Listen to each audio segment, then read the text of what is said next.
உனக்கு சாக்லேட் வேணுமா, உனக்கு பிஸ்கட் வேணுமா, சரி விடு அம்மா வாங்கி தரேன். எனக்கு சாக்லேட் ಬೇಕಾ ಬಿಸ್ಕೆಟ್ ಬೇಕಾ ಅಮ್ಮ ತೆಗೆದುಕೊಡುತ್ತೇನೆ. வாங்கி தரேன்னு சொல்லுவாங்க, ஆனா வாங்கி கொடுக்க மாட்டாங்க.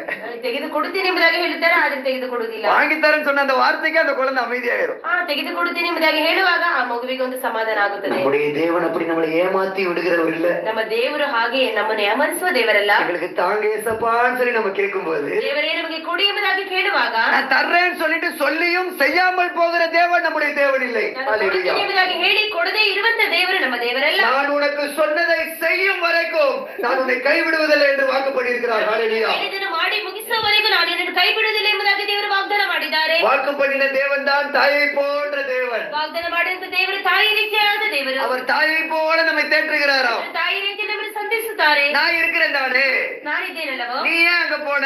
ಯಾಕೆ ಅಲ್ಲಿ ಹೋದೆ? நம்ம அழுகிற வேளையிலெல்லாம், ನಾವು ಅಳುವಂತ ಸಮಯದಲ್ಲಿ, நம்ம கண்ணீர் விடுற நேரம் எல்லாம், ಕಣ್ಣೀರು ಬಿಡುವಂತ ಸಂದರ್ಭದಲ್ಲಿ, நீ ஏன் என்னை விட்டு போன? ಯಾಕೆ ನನ್ನನ್ನು ಬಿಟ್ಟು ಹೋದೆ? நான் உனக்கு இருக்கிறேன் தானே. ನಾನು ನಿನಗಿದ್ದೇನಲ್ಲವೋ, ஒரு வார்த்தை நீ என்கிட்ட சொல்லிருக்க கூடாதா? ಒಂದು ಮಾತು ಹೇಳಿದ್ರೆ ಸಾಕಲ್ಲವೋ? நீ என்கிட்ட ஜெபிச்சிருக்க கூடாதா? ಯಾಕೆ ಪ್ರಾರ್ಥಿಸಲಿಲ್ಲ? நீ என் சமூகத்துல முழங்கால் பண்ணிட கூடாதா?